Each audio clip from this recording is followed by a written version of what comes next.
के दुष्टर के हे राजेंद्र, ये जो चैत्र मास के कृष्ण पक्ष की जो एकादशी है, इस एकादशी के विषय में एक बहुत ही सुंदर पाप को नष्ट करने वाला एक सुंदर इतिहास है। वह इतिहास मैं तुम्हें श्रवण कराना चाहता हूँ कि जिसे काफी समय पहले एक बार जो है एक चक्रवर्ती एक राजा थे जिनका नाम था मानधाता। यह मानधाता राजा के पूछने पर एक महर्षि ऋषि जिनका नाम लोमस था, इन्होंने इनको बतलाया था उस व्रत के बारे में जो पाप नष्ट करने वाला है और मोक्ष को प्रदान करने वाला है। तो वही इतिहास वही कथा मैं आज आपको बतलाता हूँ। तब भगवान कहने लगे कि हे राजन, आप एकाग्रचित्त होकर के श्रवण कीजिए कि एक प्राचीन समय की बात है कि जो मानधाता जो राजा थे नरेश चक्रवर्ती, इन्होंने पूछा कि हे भगवान, मैंने इस संसार में लोगों की हित की कामना के लिए, उनकी इच्छा की पूर्ति करने के लिए मैं आपके मुखारबिंद से यह श्रवण करना चाहता हूँ कि जो चैत्र मास है, इस चैत्र मास के कृष्ण पक्ष की जो एकादशी होती है, उस एकादशी का नाम क्या है और उस एकादशी में किस भगवान की पूजा की जाती है और यह कैसे जो है मोक्ष को प्रदान करने वाली होती है। मैं आपके मुखारबिंद से इस एकादशी की विधि श्रवण करना चाहता हूँ और उसका जो फल प्राप्त होता है वह फल में जो है आपके ही मुखारबिंद से यह सब श्रवण करना चाहता हूँ। कैसे मनुष्य को जो है इस चैत्र मास के कृष्ण पक्ष की एकादशी करने से कौन सा फल जो है प्राप्त होता है। सो हे भगवान, आज आप मुझे यह सब कुछ बतलाने की कृपा कीजिए। जब राजा चक्रवर्ती ये पूछ रहे थे लोमस ऋषि से, तो कहा लोमस ने, क्योंकि ऋषि है, ज्ञानी है, तपस्वी है, कहने लगे कि हे राजन, आपने जो प्रश्न मुझसे पूछा हुआ है कि चैत्र मास की एकादशी का, यह सब कुछ मैं तुम्हें बतलाऊंगा। आप एकाग्र चित्त होकर के श्रवण कीजिए, क्योंकि यह एकादशी जो है मनुष्य के अनजाने में किए हुए पापों को नष्ट करने वाली है। इसलिए हे राजन, एक प्राचीन समय की बात है कि एक बार अप्सराओं से सेवित एक चैत्र रथ नाम का एक वन था। उस वन में जो है अनेकों प्रकार की अप्सराएं जो है निवास करती थी और वहां पर जो है गंधर्व कन्याएं भी रहा करती थी।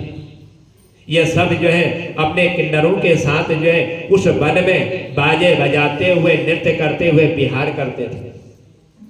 सो हे राजन, उसी वन में एक मंजू घोषा नाम की अप्सरा जो है, जो मुनिवर मेधावी जिस वन में तपस्या कर रहे थे, उसी वन में उस तपस्या के स्थान पर यह मंजू घोषा नाम की जो अप्सरा है, यह उनकी उस तपस्या को भंग करने के लिए पहुंच गई। उसकी तपस्या में विघ्न डालने के लिए उस स्थान पर पहुंची।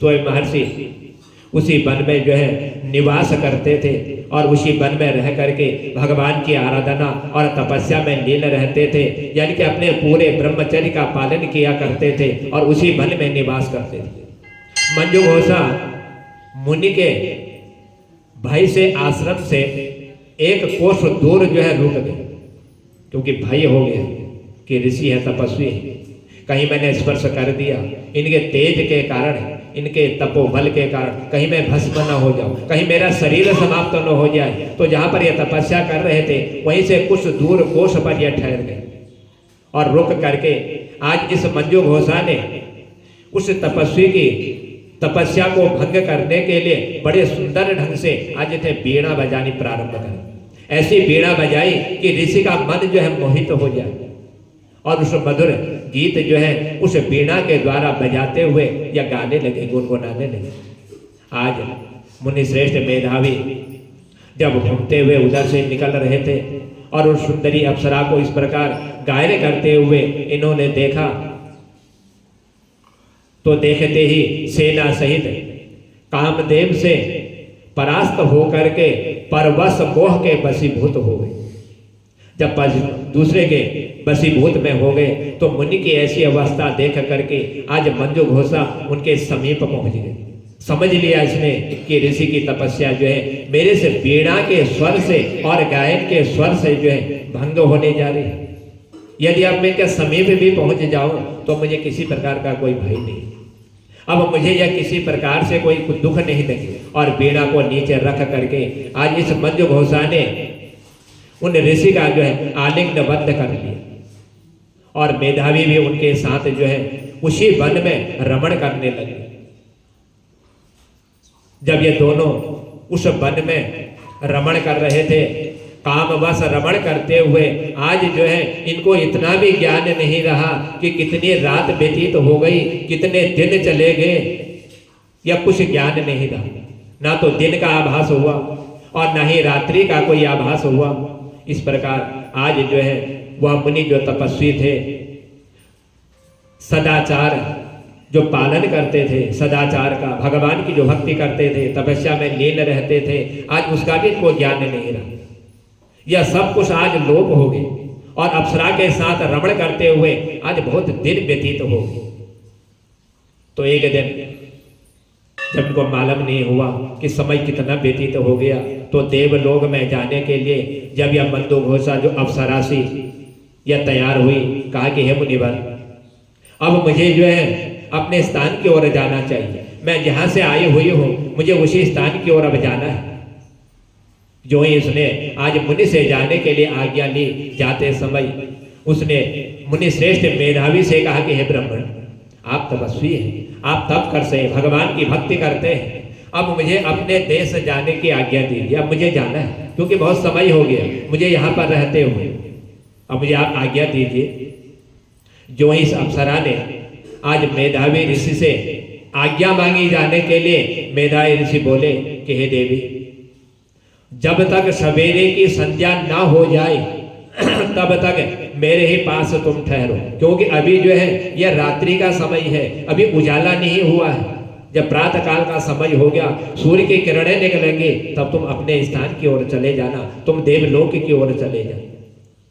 अप्सरा ने कहा, हे विप्रव, हे तपस्वी, कि अब तक न जाने हम दोनों के बीच में कितनी संध्या, कितने प्रातः काल हो चुके हैं, कितने सूर्य उदय हो चुके हैं, इसका हमें कुछ भी ज्ञान नहीं है।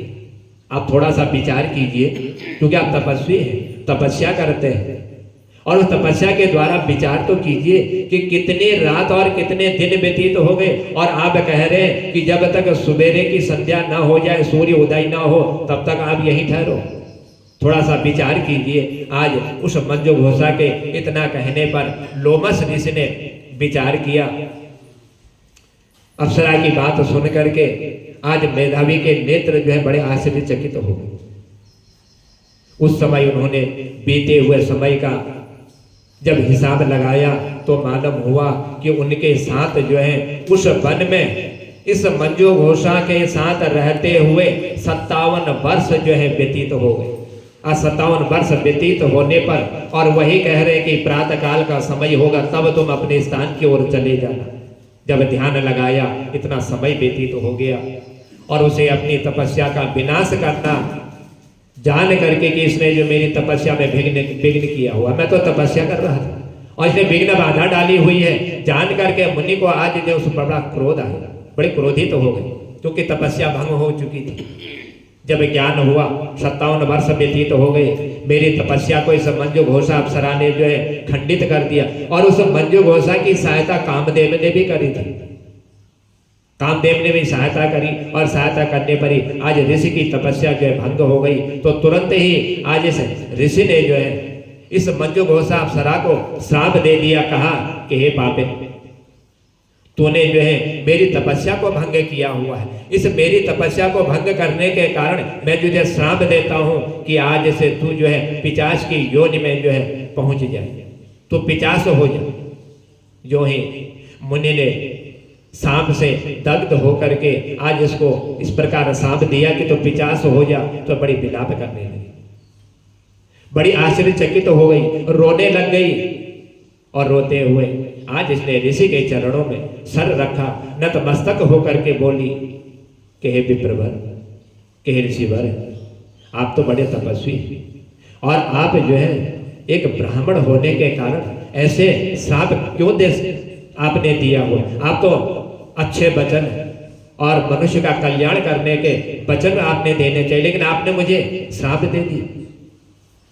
तब कहने लगे कि आपने मेरी तपस्या में जो है विघ्न डाली थी। मैं तो तपस्या कर रहा था, उस तपस्या को खंडित करने के लिए तूने जो है कामदेव का सहारा ले करके मुझे जो है उस तपस्या से वंचित कर दिया। मेरे सांप का उद्धार कीजिए, आपने जो मुझे श्राप दिया हुआ है। तब वह कहने लगे कि 7 वाक्य बोलने या 7 पद जो है साथ चलने तक मात्र जो है जो सत्पुरुष होते हैं, यदि उनके साथ सत्संगत कर ली जाए, उनसे मैत्री हो जाती है, तो उनके साथ उसी प्रकार से उन मनुष्यों के जो पाप नष्ट हो जाते हैं। जो जिसके साथ जैसे मैत्री करता है, जैसा व्यवहार करता है, वैसे उनके पाप जो है दूर हो जाते हैं। मैंने तो आपके साथ अनेक वर्ष व्यतीत किए हुए, 57 वर्ष व्यतीत हो गए, जब आप जो है 7 वाक्य 7 पद चलने तक जो है उसका कोई प्रभाव नहीं होता, और मैंने न जाने कितने वर्ष तुम्हारे साथ व्यतीत कर दी, और फिर भी आप मुझे जो है राक्षस पिशाच होने का सांप दे रहे हो। इसलिए हे स्वामी, अब आप मुझ पर जो है कृपा कीजिए कि आप मुझ पर इतने रुष्ट मत होइए। आज उस मंजू घोषा की ऐसी वाणी को सुन करके कहने लगे मुनि कि हे भद्रे, मेरी एक बात श्रवण करो। मैंने तो श्राप तो दे दिया, लेकिन उस श्राप को तुम्हें भोगना तो पड़ेगा ही। लेकिन एक बात मैं तुमसे कहता हूं कि यह श्राप से उद्धार करने वाला है, और जो श्राप से उद्धार करने वाला है, मोक्ष को प्रदान करने वाला है। तो वह कहने लगी कि कौन सी ऐसी आप मुझको बतलाना चाह रहे हो जो श्राप से उद्धार जो करा दे, जो मनुष्य का कल्याण करा दे। मैं क्या करूं? तुमने मेरी बहुत बड़ी तपस्या जो है नष्ट कर डाली है। मैं जो है भगवान की भक्ति कर रहा था, और उस भक्ति में तुमने जो है कामदेव का सहारा लेकर के आज उसको खंडित कर दिया। इसीलिए अब ये जो चैत्र मास आएगा, इस चैत्र मास के कृष्ण पक्ष की जो एकादशी आएगी, उस एकादशी का जो नाम है वह पाप मोचनी नाम की एकादशी है। यानी कि पापों को हरने वाली, पापों को दूर करने वाली है एकादशी। यह सब पापों को जो है एक क्षण भर में जो है भस्म कर देती है। इसलिए हे सुंदरी, तुम जो है उसी चैत्र मास के कृष्ण पक्ष की पाप मोचनी एकादशी का तुम व्रत करो, उसका अनुष्ठान करो, और उसी के कारण जो है जो मैंने तुम्हें श्राप दिया हुआ है, तुम पिशाच हो जाओ। इसी पिशाच योनि से यह मुक्त कराने वाला यह एकादशी व्रत है। यदि तुमने श्रद्धा भक्ति युक्त हो करके इस पाप मोचनी एकादशी का यदि तुमने व्रत कर लिया, रात्रि को जागरण कर लिया, भगवान कि तुमने पूजा कर ली, तो तुम्हारा जो यह श्राप है, यह श्राप तुम्हारा दूर हो जाएगा। आज ऐसा कह करके मेधावी अपने पिता मुनिवर च्यवन के आश्रम पर पहुंच गए, और उन्हें आया देख करके आज च्यवन ने पूछा कि हे पुत्र, तुमने यह क्या किया? क्योंकि वो समझ गए कि आज इन्होंने जो है उस मंजू घोषा को जो है श्राप दिया हुआ, और कहा कि हे पुत्र, यह तुमने क्या कर डाला? तुमने तो अपने पुण्य का नाश कर दिया। क्योंकि यदि कोई तपस्या करता है, उस तपस्या में यदि कोई विघ्न बाधा उत्पन्न हो जाए, और उस विघ्न बाधा के द्वारा यदि कोई वचन यदि मुंह से निकल जाए, तो वह जो है पुण्य का नाश कर डालता। तुमने जितने भी ये पुण्य किए हुए थे, आज तुम्हारे ये सारे पुण्य जो है नष्ट हो चुके। आज मेधावी कहने लगे अपने पिता से, जब ऐसी बात उन्होंने सुनी, कहा कि पिताश्री, मैंने अप्सरा के साथ रमण करने का जो पातक किया, जो पाप किया हुआ है, और यह भी मुझे मालूम नहीं था। ये हुआ तो अनजाने में, क्योंकि मैं तो तपस्या कर रहा था। वो अप्सरा आई गायन करते हुए, बीड़ा बजाते हुए, और न जाने कैसे उसने मेरी बुद्धि को भ्रमित कर दिया, और मैंने पाप कर्म कर डाला। कोई ऐसा प्रायश्चित आप मुझे बतला दीजिए जिससे जो है मेरे इस पाप का जो है नाश हो जाए, मेरा ये पाप जो है नष्ट हो जाए। आज च्यवन ऋषि अपने पुत्र से कहते हैं कि हे पुत्र, हे बेटा, मैं तुम्हें इस पाप से निवृत्ति का एक उपाय बतलाता हूँ, और यदि तुमने श्रद्धा भक्ति युक्त होकर के उस उपाय को यदि कर लिया, तो तुम्हारे ये जो पाप है, तपस्या में जो विघ्न पड़ा हुआ है, जो तुमने पाप कर्म किया हुआ है, और अपनी वाणी से तुमने जो है पिशाच होने का श्राप उसको दे डाला, उससे तुमको मुक्ति प्राप्त हो जाएगी। ये चैत्र मास जो आने वाला है, इसकी जो एकादशी आएगी कृष्ण पक्ष की, ये पाप मोचनी एकादशी है। और इस एकादशी का तुम व्रत करो, और इसका व्रत करने से जो तुम्हारी पाप राशि तुम्हारे अंदर विराजमान हो चुकी है, जो तुमने पाप कर डाला है, उस पाप का यह जो है विनाश कर दे, उस पाप को ये जो है नष्ट कर दे। आज पिता के ऐसे वचन सुन करके मेधावी ने उस पाप मोचनी एकादशी का अनुष्ठान जो है प्रारंभ कर दी। और इससे जब ये अनुष्ठान किया, भगवान की भक्ति करी, रात्रि जागरण किया, तो उनसे उनका पाप जो है नष्ट हो गए और वे पुनः जो है तपस्या में परिपूर्ण हो गए। तो इसी प्रकार मंजू घोषा भी इस व्रत के उत्तम पालन करने से उसका भी जो है जो 50 योनि में जाने का सांप दिया हुआ था ऋषि ने, उस सांप से उनको भी जो है मुक्ति प्राप्त हो गई। इसलिए पाप मोचनी जो एकादशी है, इसका व्रत करने के कारण वह 50 योनि से मुक्त हुई और दिव्य रूप धारण करते हुए आज वह श्रेष्ठ अप्सरा के रूप में विराजमान होकर के स्वर्ग में जो है प्रतिष्ठित हो गई। सो हे राजन, ये जो चैत्र मास के कृष्ण पक्ष की पाप मोचनी नाम की जो एकादशी है, जो श्रेष्ठ मनुष्य इस पाप मोचनी एकादशी का व्रत करते हैं, उन मनुष्यों के जन्म जन्मांतर के समस्त पाप जो है नष्ट हो जाते हैं। इस पाप मोचनी एकादशी की कथा को पढ़ने से और श्रवण करने से मनुष्य को जो है सहस्र हजार गोदान का फल जो है प्राप्त हो जाता है। और ब्रह्म हत्या का जो पाप होता है, वह ब्रह्म हत्या का पाप समाप्त हो जाता है। जो स्वर्ण की चोरी करते हैं, इस कथा श्रवण करने से, इस एकादशी के व्रत को करने से उस स्वर्ण की चोरी का पाप भी समाप्त हो जाता है। जो सुरापान करते हैं, जो मुंह से गलत शब्दों को बोलते हैं, इस एकादशी के अनुष्ठान से, इस एकादशी के श्रवण मात्र से वह पाप भी जो है उन मनुष्यों के समाप्त हो जाते हैं और वह जो है पुण्यमय हो जाता है। और पुण्यमय हो करके वह भगवान के वैकुंठ धाम में जाने का मार्ग भी जो है सुलभ कर लेता है। आज भगवान के मुखार बिंद से ये जो ऋषि की और उस राजा की कथा का जो श्रवण इन्होंने कराया था, कहने के हे भगवान कि आज आपके मुखार बिंद से इस चैत्र मास के कृष्ण पक्ष की पाप मोचनी एकादशी की इस कथा को सुन करके मैं बड़ा धन्य हो चुका हूँ, क्योंकि आपने जो है अनजाने में किए हुए जो पाप होते हैं, उस पाप को नष्ट करने वाली या पाप मोचनी एकादशी का जो ने सुंदर जो वर्णन जो बतलाया हुआ है, जो इसको श्रवण कर लेता है, जो इस एकादशी का अनुष्ठान कर लेता है, सो हे भगवान इस एकादशी के अनुष्ठान से उनके जन्म जन्मांतर के पाप तो नष्ट होते ही है, लेकिन वह भगवान के सुंदर वैकुंठ धाम में जाने का मार्ग भी जो है सुलभ कर लेता है। बोलो भाग्य बिहारी लाल की जय।